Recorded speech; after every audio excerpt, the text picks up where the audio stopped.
You guys, we need to catch up.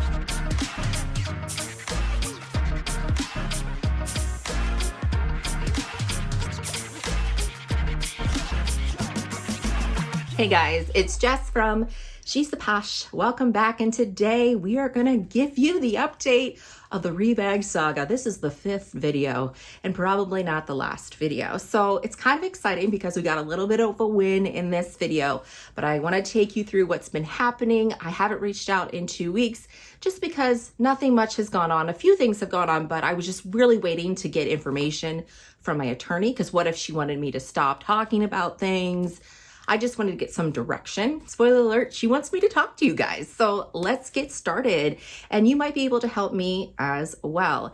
So let's give you an update. We opened my box. I only got the shoes. I did not get the bag. So what I did after I filmed that video for you guys of opening the box and what had happened, I went ahead and reached out to Rebag customer service through email. And I said, I want all my bags back. You didn't send them all back. And I sent them the picture of me saying, I want all my items sent back. Like, what is the confusing part? They had issued me a credit for those bags, but I don't want to buy anything else from them. I want my items sent back. So I received this email saying they're rejecting all of my things. In reality, I rejected Rebag. So this was on the 27th. I also received a Better Business Bureau post from them saying, again, not admitting or talking about why my bag was checked in their system, not once, not twice, not 3 times, not 4 times, but 5 times. I have evidence of them saying they're going to pay me for the bag. I have evidence that it was on the website again. We'll get into that. It's stupid. And I did find out from my attorney that being checked in the system is enough evidence. So that I said, we're at an impasse. It's time for me to get courts involved. Rebag doesn't expect you to sue, right? A corporate America knows it's expensive to sue, and they don't even have to respond to things. Cost, I have to take things to court. I have to pay for lawyer fees. And what corporate America likes to do is they like to delay things because they're hoping you run out of money and then you just drop it. Is usually how these things go.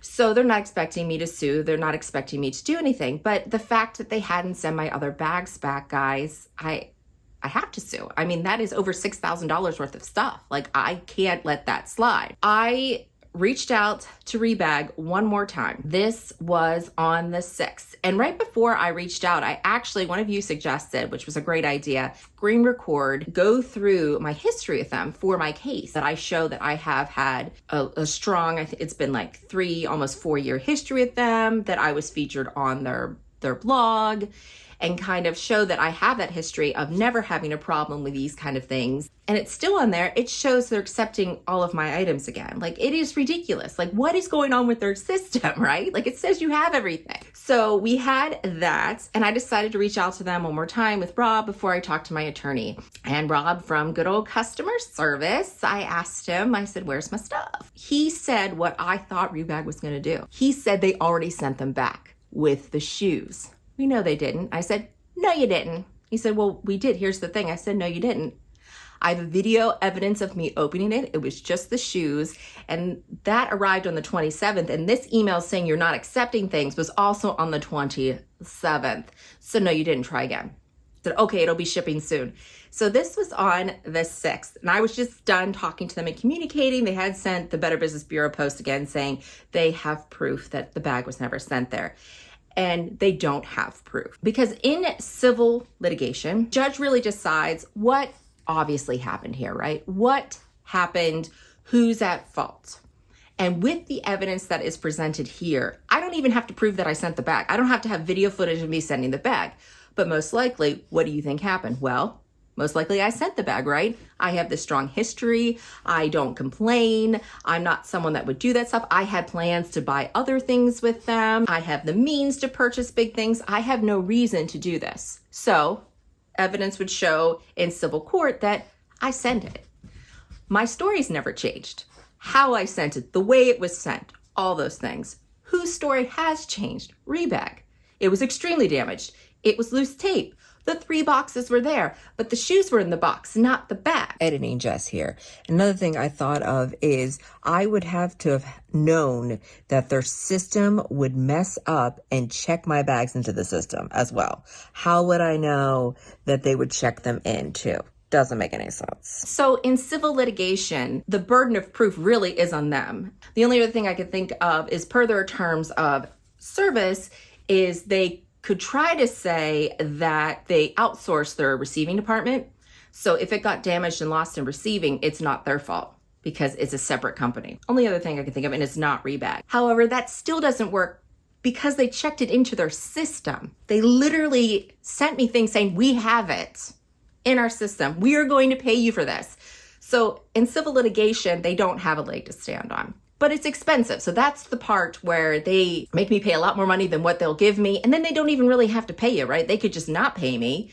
Obviously, like they should pay me, but they could just wait and wait before they pay me. My lawyer had another brilliant idea. She said, there's this place that's free. You should fill out something with Consumer Protection Services. So in Pennsylvania, it's called the Pennsylvania Consumer Protection Service. So she sent me the link for that. She also said, you should send this to New York as well, because New York is technically where they're at, but I'm a resident of Pennsylvania, so I should do both. And she said, what I would do is do a strong timeline of everything that happened, present all the evidence, because the BBB does nothing. The BBB is just, it's a waste, she said, which I kind of knew that too. It's basically a glorified review place.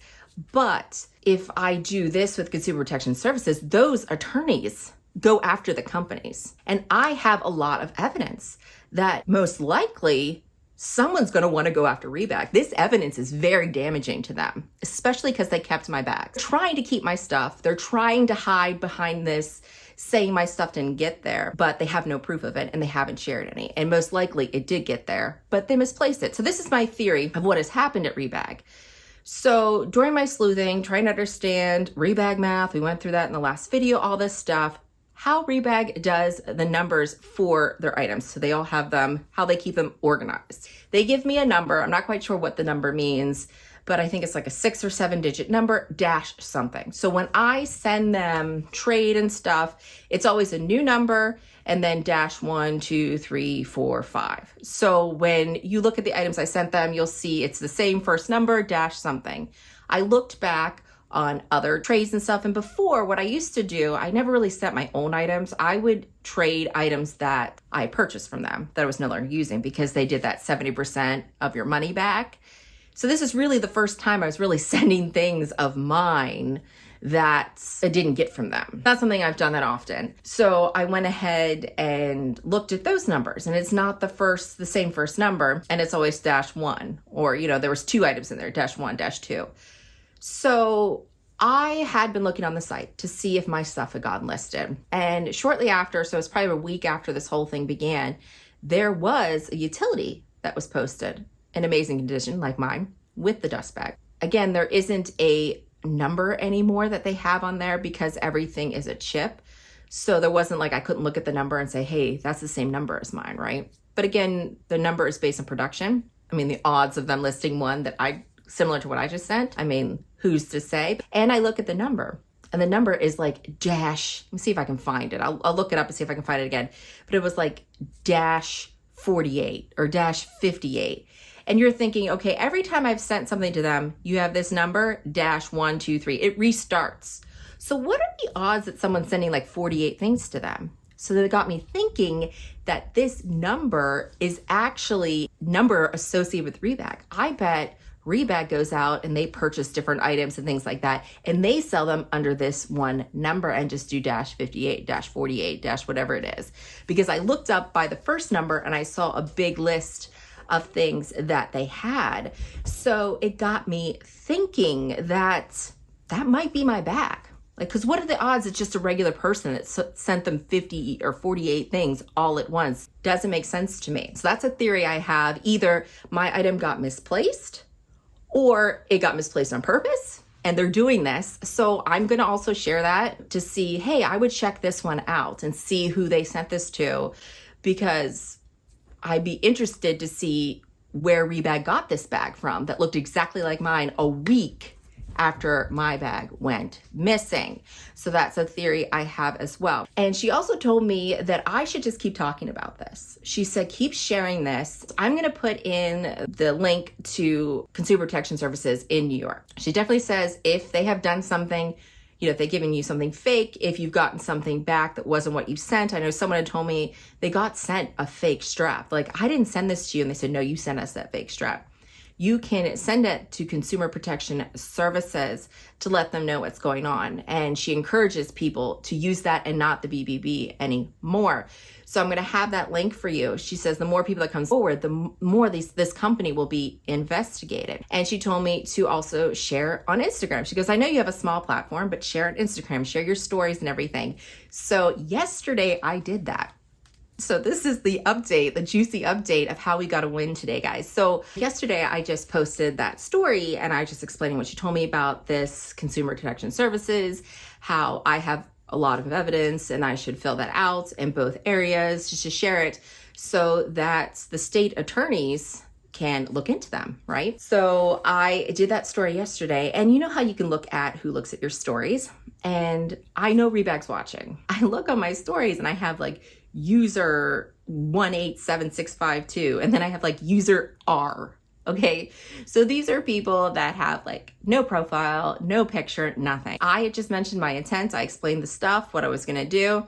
And today I got an email from Rebag saying they're sending my 2 bags back, and they sent me a tracking number. Interesting how it's been 3 weeks and it's been, oh my gosh, I've been trying to get that back. I've been trying to get those bags back to me since beginning of September, because it's all started September 1st. I sent it to them September 6th. They didn't have it. I've been going through this. I've been trying to get those bags sent back to me. And it took doing a story saying that I was going to file with Consumer Protection Services. And they were like, oh shit, we can't steal this. So they're sending those bags back. They're scared of Consumer Protection Services. But guess what? You kept my bags hostage. You said you were going to send them back. I'm still going to report that. I'm still going to report that. I'm waiting to see if they come back. I'm going to do video footage of myself unboxing them. So if I don't get my ribbon in there, if I don't get my bags back packed properly, the way that they were sent to you, I'm documenting all that stuff. So we're going to have another video. We're going to have a 6th video of me opening that from Rebag. We're also going to have more videos seeing what the response is going to be to Consumer Protection Services, guys. So I want to thank you for just really encouraging me. I'm not someone that necessarily stands up for myself, and this whole thing has been really rough on me. You feel so defeated, and I feel like an idiot, when that bag got lost. But then when they were keeping my other stuff, it was like, oh my gosh, like I am now out $6,000. Before it was $3,000, and like now they're not sending my other stuff back. I'm an idiot, and I used to recommend this store. You feel dirty. Like, I did a blog post with them. I was featured and they paid me in credit. They would pay me in credit when I would recommend people. Like, it makes me feel so dirty. And now they're doing this consignment thing. They're going to hide behind this corporate stuff. And I really am going to reach out to some fellow YouTubers that they should really reach out to them about this, because it seems like a bait and switch. So what they are doing allegedly is you are sending items to them. You've sent pictures. They give you an idea of what your quote's going to be. You send it to them for a trade, and they're going to say there's an odor, there's this, there's that, and they're going to offer you less money, so that something that was going to be a complete trade, or something you were only going to spend $100 on or $50 on, here's what you can do. You can we can send this back to you. It's going to cost you $40. We're going to charge you $40 for shipping for us to send this back to you, or you can pay the extra $100 or $200 and get this trade back. It seems like it's a little bit of a swindle, trying to get more money from you. Also, something they've been doing is they allegedly, you will buy a bag from them. It isn't final sale, right? The bag is not final sale, but you get it. This is not what I thought it was. This isn't on the pictures, right? This damage isn't there. I'm going to return it. And then they say, you can't return it. It's final sale. You're like, no, it wasn't. When I purchased it, it wasn't final sale, because I don't buy final sale. I'm like, sorry, we can't accept it. And then you have to fight. And then eventually, like, I know somebody that was able to get their money back from it, because they went into the actual Rebag store and contacted someone and had to go to that route to be able to get the bag returned and get a full refund, because they were going to give them $500 less for a return, because they said it's final sale and we don't accept final sale returns at all. They don't accept returns on final sale items. And they were going to treat it like you were selling that bag back to them, and that so basically you would have to pay $500 for nothing. For me, that sounds like a swindle. And the way she was able to get her money back is she screen recorded herself purchasing it. Like, why do we need to screen record ourselves purchasing items? The whole point of me using Rebag is so I don't have to worry, right? They're a service. I'm supposed to be able to send my items to them. They sell it, they give me money, and I don't have to deal with the people. But now you're saying that I need to screen record myself packaging the items. I have to weigh it. I have to track if it got there, screen record myself purchasing to prove it wasn't final sale, because they might just say it's final sale so I don't have to pay. It is just awful what they're doing, guys, but we can get them. We can get them, and I have a feeling. So I'm hoping that you'll help blow up these videos. Please help share it. I'm going to start looking up Rebag stories. I'm going to look them up, like, cancel Rebag, YouTubers, and I'm going to reach out to those people personally. And even if they got their stuff resolved, I'm going to encourage them just to share their story for Consumer Protection Services, because we need this to stop. We need them to stop treating people this way. We need them to stop hiding behind corporate America and think that they can get away with how they are treating just regular people. Just be respectful of people's things. Be respectful, because we are entrusting you with our property. And I have nightmares thinking of them starting this new consignment. If they can't keep track their computer system, if their computer system fails as much as they're saying it is, like, how can they deal with this kind of thing with consignment? You can't tell me they're not going to lose your items, or they never arrive, but they arrive kind of thing. So yeah, guys, thank you so much for everything. I'm going to continue to update you on this. And as always, I'm going to thank you so much for watching, and I hope to see you again. Bye, guys.